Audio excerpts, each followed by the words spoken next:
राजस्थान कांग्रेस के प्रदेश अध्यक्ष गोविंद सिंह डोटासरा अपने बयानों को लेकर जाने जाते हैं और उनका गुस्सा भी लगातार चर्चा में रहता है। अब हाल ही में उनका एक और बयान चर्चा का विषय बन चुका है।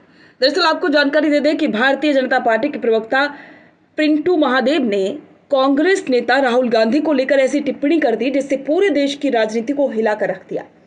एक टीवी डिबेट के दौरान उन्होंने कहा कि राहुल गांधी के सीने में गोली मार दी जाएगी। इस वाक्य ने न सिर्फ कांग्रेस कार्यकर्ताओं बल्कि आम जनता को भी झकझोर दिया। सवाल उठ रहा है कि क्या लोकतंत्र में अब बहस तर्कों से नहीं बल्कि धमकियों और हिंसक मानसिकता से जीती जाएगी। आपको जानकारी दे दें कि 26 सितंबर एक निजी चैनल पर लद्दाख हिंसा को लेकर डिबेट चल रही थी। टीवी डिबेट जो अक्सर राजनीतिक आरोप प्रत्यारोप का मंच बन जाती है, उस दिन हिंसा और नफरत के नए स्तर पर पहुंच गई। बीजेपी प्रवक्ता और पूर्व एबीवीपी नेता पिंटू महादेव ने राहुल गांधी को लेकर टिप्पणी करते हुए कहा, उनके सीने में गोली मार दी जाएगी।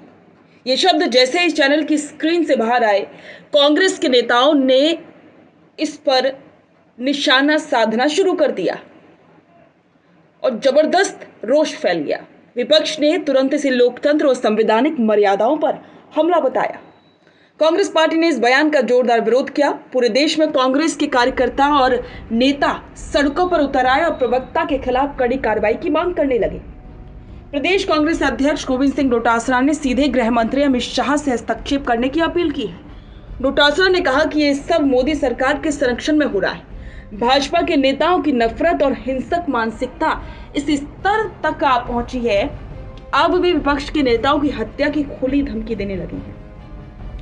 डोटासरा ने यह भी कहा कि भारत पहले से ही 2 पूर्व प्रधानमंत्रियों इंदिरा गांधी और राजीव गांधी की शहादत देख चुका है। ऐसे में राहुल गांधी या गांधी परिवार को बार बार धमकी देना कोई मामूली बात नहीं है। ये न सिर्फ एक व्यक्ति पर हमला है बल्कि पूरे लोकतंत्र की आत्मा पर हमला है।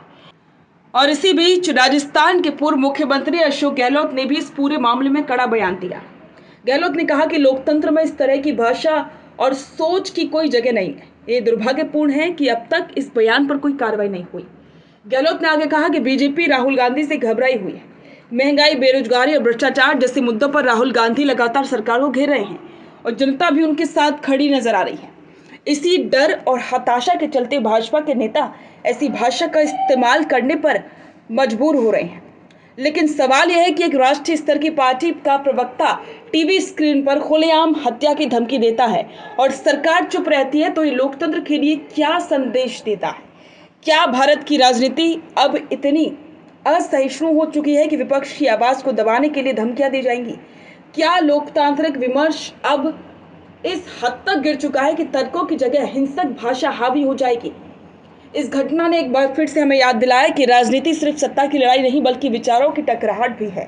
लेकिन अगर विचारों की जगह हिंसा ले तो ये पूरे लोकतांत्रिक ढांचे को कमजोर कर देता है।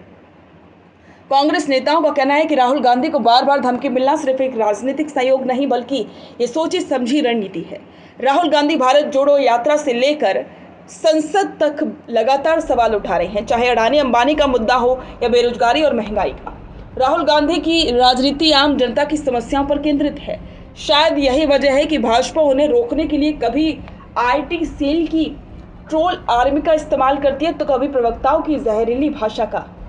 भारत जैसे देश में जहां लोकतंत्र सबसे बड़ा गर्व है, वहां विपक्षी नेता को इस तरह की धमकी मिलना केवल राजनीति घटना नहीं, ये समाज में बढ़ रही नफरत और असहिष्णुता की झलक भी है।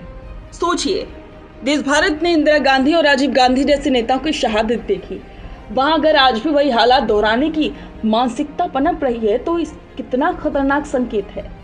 बिजनेस अच्छा हो सकता है, लेकिन अगर नाम नहीं दिखा तो पहचान कैसे बनेगी?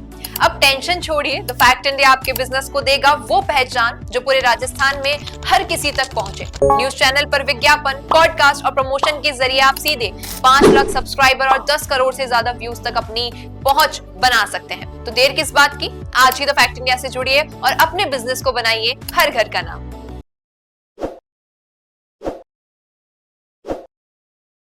ताज़ा खबरों के लिए विजिट करें द फैक्ट इंडिया की वेबसाइट और डाउनलोड करें द फैक्ट इंडिया ऐप।